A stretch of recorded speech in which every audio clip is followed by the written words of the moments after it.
World Overview of Philosophy. Hi everyone! I hear the Middle Ages is also called the Dark Ages, without any culture. That is the story of only Europe, where the Germanic barbarians took over.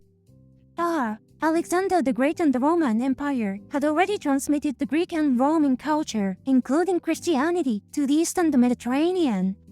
Exactly.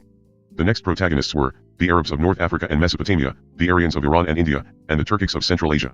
They developed an ancient heritage as Islamic culture. It was rather the Golden Age.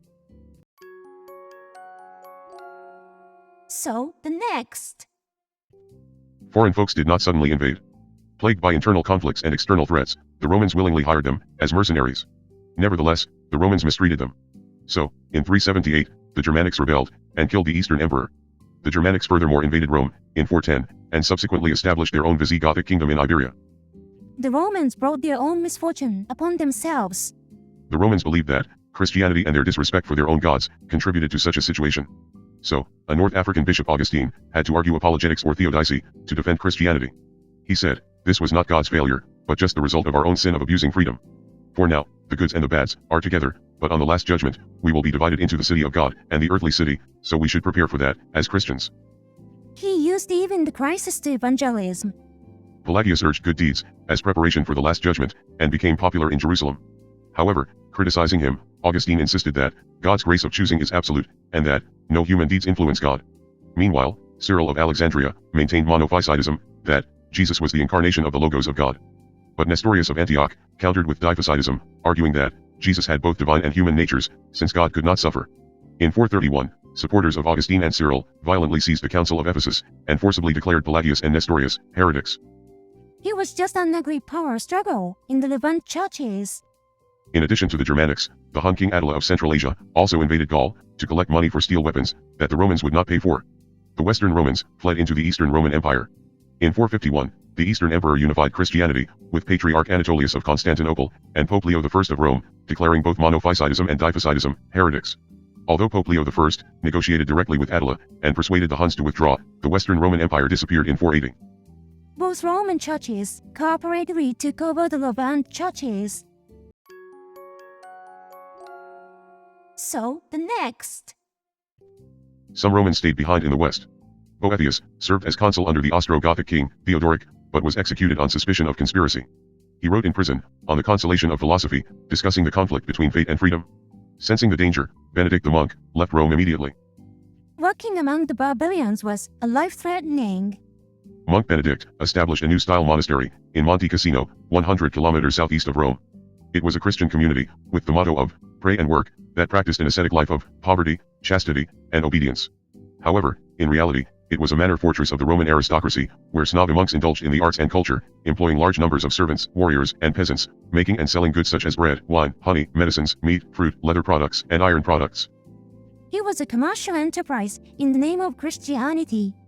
Gregory I became pope in 590, and founded manor fortress monasteries of Benedict style, in various places.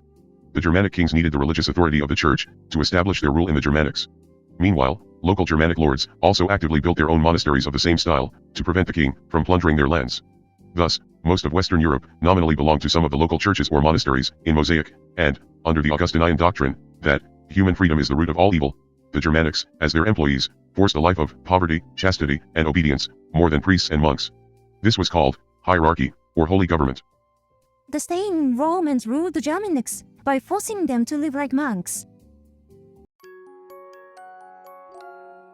So, the next. As inland Silk Road trade stagnated due to competing interests between the Roman Empire and Sassanid Persia, the maritime Silk Road, linking Sui China, Kalyaca India, and the Persian Gulf, boomed. Meanwhile, Arab caravans with camels traversed the desert between Iraq and the Mediterranean, also flourishing.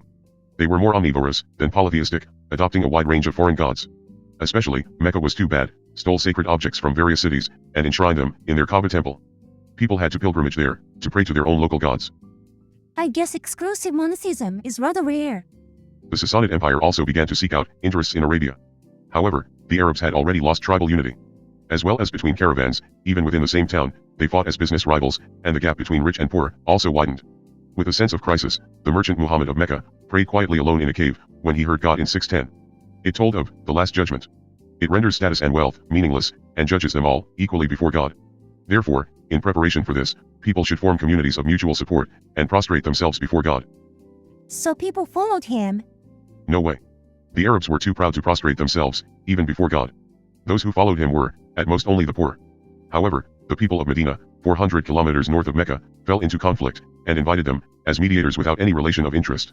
Muhammad and his 70 followers moved there, as Hijrah, in 622, and they robbed Meccan caravans, to support themselves. The people of Mecca would get furious. Yeah. In 627, 10,000 Meccans attacked Medina. However, Muhammad used a trench, to stop the camel charge, and won a crushing victory.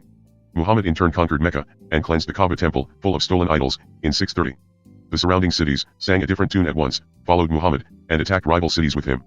At the same time, the Persian emperor died, and they used it as an opportunity to get the western half of the Arabian Peninsula. Thus, he became the new tribal leader.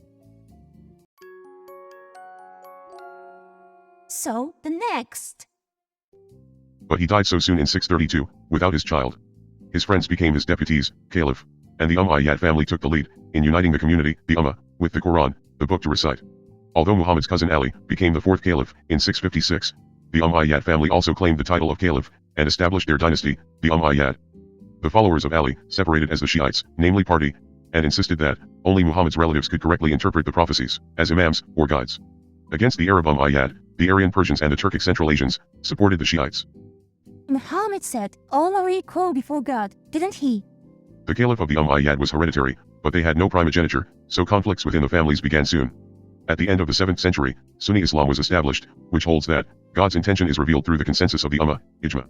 To establish ijma, regarding who should succeed the caliphate, and what rules we should follow, they reviewed and considered Muhammad's words and deeds, as well as the history of the early Ummah.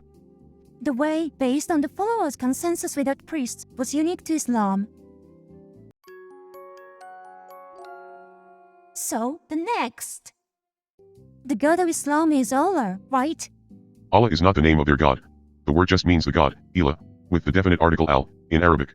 He has 99 names, but he is absolutely unique, and present anytime anywhere, so his figure cannot be pictured. Muslims, the followers of Islam, believe in 6 imams or guides, not only God, but also angels, holy books, prophets, the Last Judgment, and God's grace. God is everywhere, so that the Muslims can worship him everywhere. Second, angels. Gabriel of the message, Michael of the wisdom, Israfil of the signage, and Israel of death. Besides them, there are so many good and bad spirituals, so we need the protection of the good angels. Actually, Islam is rather similar to polytheism.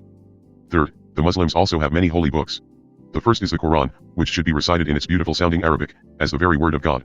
They also revered the 5 books of Moses, David's Psalms, and even Jesus' 4 Gospels. These holy books made Islam portable, and allowed individuals to hear the word of God directly, without clergy or a church. Quran is their mobile church. Fourth, they also believe in many prophets, especially Adam, Noah, Abraham, Moses, Jesus, and Muhammad. They say Muhammad was sent because the first 5 failed to convey God's will. However, they regard even Muhammad as a human, and before the great God, no prophets should be worshipped with pictures and statues. Saying Jesus was also a human would anger the Christians. Fifth, they believe in the Last Judgment. All the dead wait for it in the underworld, Barzakh. On the day, we will be resurrected, and divided by whether we can cross the bridge, as-Sirat, to the heaven Jannah, or fall to the hell Jahannam. Their last judgment is simpler than Christianity. Sixth, God's grace, Qadar. God is so generous, that he has already forgiven us human beings, who ate the fruit of the knowledge. Far from it, he blesses us. He is omniscient, and knows who does good, so he waits for us, preparing Jannah. He is in contrast with the irritable God of Judaism.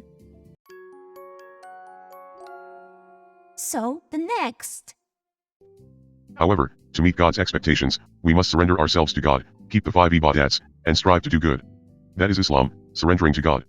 As the first of ibadats, we should daily recite the declaration, Shahada, which is, La ilaha illa illahu, Muhammadun Rasulullah. Namely, there is no God but the God, Muhammad is the messenger of the God. They recite the spell every time. The second is prayer, Salat, which is performed 5 times a day, pre-dawn, pre-morning, afternoon, dusk, and night. However, before every prayer, the Adhan's call to worship is heard throughout the city, and people must wash their hands and feet, as well as their noses and ears, as wudu dictates.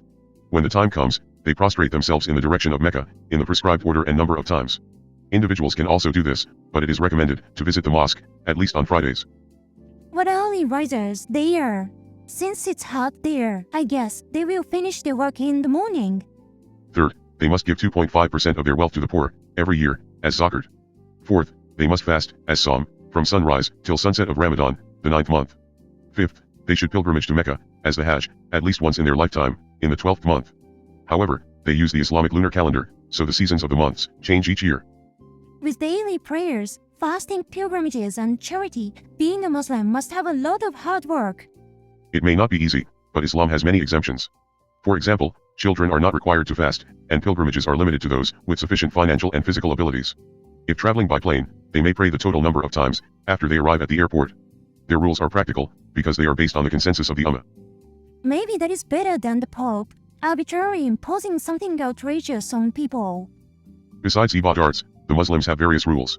Art, music, alcohol, gambling, and pork are not allowed. No one is sure why, but it probably means that we should enjoy what God has given us, rather than what humans have created. However, as mentioned, God is generous. He doesn't pay much attention to details. What about pagans? Interestingly, Islam does not force belief on anyone. It simply calls them to pray if they want to be successful. They believe that the pagans would have their own prophets, so some of them may also be called to heaven by following them. Anyone could be successful if one gets up that early, keeps clean, meets with friends on every prayer, and works hard like them. So, the next. By the way, what happened in Europe after that? Ending the expansion of their empire, and with defeated slaves no longer available, the Roman huge planters abandoned their fields, and the lands returned to their original dark forests, infested with wolves, bears, and bandits. A few towns and monasteries, enclosed by rough stone walls, were barely scattered, like lone islands in the ocean. It was literally the Dark Age. However, the climate became warmer, and agriculture developed. Until then, the Germanics had only barley, but the Romans left behind wheat and water wheels. Monasteries owned by local lords actively encouraged peasants to cultivate the surrounding forests. Thus, the Germanics began to eat bread, and their former barley was used to produce beer and feed livestock. As a result, their diet improved significantly, and the population increased. No matter how plentiful food became, their lives were still like those of livestock. On the other hand, climate change tormented the Muslims with desertification. For food, they had to expand their trade area through the conquest of different ethnicities, from as far east as Central Asia to as far west as Iberia. However, when they crossed the Pyrenees and entered Gaul, Charles Hammer Martel and the Germanic Franks defeated them at the Battle of Tours in 732. Rebellions by converted tribes broke out in various places within the Umayyads, and the Umayyads became weaker. See, the hairy barbarians were stronger. The Abbasids took over the Caliphate in 750 with the support of the Aryan Persian Shiites. In addition, the Abbasids, in alliance with the Turkic nomads, defeated the Tangs of China at the Battle of Talas in 751, thereby gaining control of the Silk Road. They acquired from China not only paper and gunpowder, but also compasses, which enabled the Muslims to expand into the maritime Silk Road. However, the Umayyad revived in Iberia and became independent.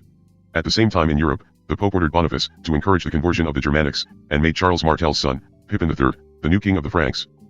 Linking with China, the Abbasids must have flourished. So, the next. Still, the Abbasids existed on a delicate balance between Arab Sunnis and Persian Shiites. So, they kept the Shiite Imam under house arrest in Baghdad.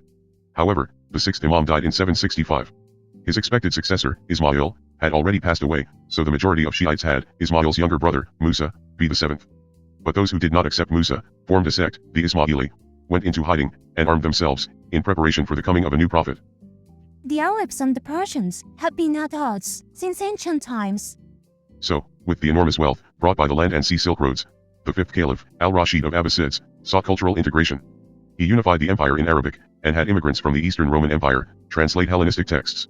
Persian scholars Al-Fazari and his son also translated Indian mathematical and astronomical texts of Al-Rashid's library in the capital Baghdad. Al-Rashid's palace was decorated with worldly figures, botanical paintings, and lavish artworks. It was home to poets, musicians, and the most beautiful women, so anything went, even boyhood and wine.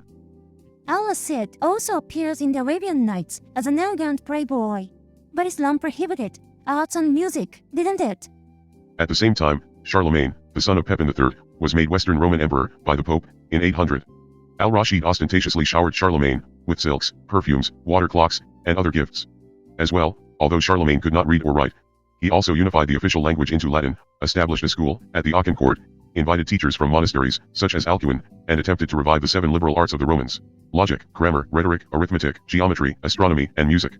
Therefore, it is known as the Carolingian Renaissance. So, the next. However, the Abbasid Empire was too vast to reach a consensus as a unified Muslim. Local military governors established their fiefdoms, and conflict between the Arabs and the Persians became worse. When al-Rashid died in 809, al-Mamun, al-Rashid's son, but having a Persian mother, could not be the successor. So, he killed his younger brother, the sixth caliph, and took over the caliphate by force, in 813. The conflict between the Arabs and the Persians was deep-rooted. Al-Mamun worked to unite cultures too. He publicly opened his father's library, as the House of Wisdom, Vital Hikmah, and invited the renowned mathematician and astronomer, al-Khwarizmi, to be its director. Al-Mamun also had the philosopher al-Kindi, to bring together the entire world of learning, in an Aristotelian style. In addition, Al-Mamun commissioned even the Assyrian Nestorian, Ibn Isharq, as known as Yohannidius, to translate Greek texts, and had him introduce the philosophy of Plato and Aristotle, the mathematics of Ptolemy, and the medicine of Hippocrates and Galen, to the Islamic world. In Baghdad, the Muslims rebuilt the library that the Romans abandoned in Alexandria and made it more than that. The unity of Europe was also critical. The Germanic Normans of Denmark and Scandinavia raided the prosperous Great Britain and the continent as Vikings. They came up the rivers and plundered even inland towns, using their unique arts. The Muslims of North Africa invaded Sicily. In addition, the grandsons of Charlemagne divided their Frankish kingdom into thirds for themselves in 843. The Germanics were barbarians as ever. Nevertheless, the court school in Paris rather flourished, with the refugee scholars. Eriugena adopted the Neoplatonism of Pseudo-Dionysius and established his own philosophy. According to him, the uncreated and creative God established the created and creative ideas as his self-consciousness. They made the uncreated and uncreative creatures, pure spiritual angels, spiritual and material humans, and pure material things. These try to return to God through their respective ideas. Namely, that means killing individuality and living only as generic peasants and warriors. That was the very philosophy of the Dark Ages. So, the next. The Abbasids had placed successive imams of the Shiites under house arrest in Baghdad. But, when a secular dynasty, the Saffarids, took over Persia, the Abbasids assassinated the 11th imam in 874. However, many Shiites believed that he had a 5-year-old child who went missing away by God for safe. So, they followed the intellectuals, the ulama, as the 12 Shiites, until the successor of the imams returns for the last judgment. The faith spread in Persia and Central Asia, and they developed a strong resentment towards Arab domination. The 12 Shiites were better than the Ismaili Shiites. However, both would make trouble someday. Within Sunni Islam, influenced by Persian Zoroastrianism, Hellenistic Gnosticism, and Indian Brahmanism, Bastarmi established Sufism, an attempt to attain the same mystical experience as Muhammad, with unique breathing exercises. Those who claimed to have direct knowledge of God were dangerous to the community based on the consensus. The knowledgeable and respected Persian jurist, al-Tabariri, emphasized the importance of basing our knowledge on rigorous historical facts. Persian al-Razi, another well-read physician, also argued that we should know God, not through ecstasy, but through our reason. Sunni Muslims followed them. It is interesting that all were Persians. Europe was fragmenting. Although the Normans and Muslims invaded, the kings were ineffective. So in the 10th century, the local lords switched their allegiance to the Pope and donated their territories. Thus, by gaining control of more than 1,200 strategic locations through his own abbeys, such as Cluny, the Pope became a vast secular lord, with 20,000 monks, their servants, warriors, and peasants. Cardinals and lords struggled for the concession of the papacy. In addition, the beautiful Marozia became the mistress of successive popes, made her sons pope, and took over the church, so the age was called pornocracy. That was certainly the end of the world. In 909, the armed Ismaili Shiites established a new caliphate in North Africa, becoming independent as the Fatimids. The Umayyads in Iberia also claimed the title of caliph in 929. Moreover, the 12 Shiites established the Buyids in Iran in 932. Despite this division of the Abbasid Empire, Turkic al-Farabi was active in Baghdad, distancing himself from politics and religion. As the second master after Aristotle, he re-established a comprehensive philosophy. The idea of a unified Islam now seems impossible.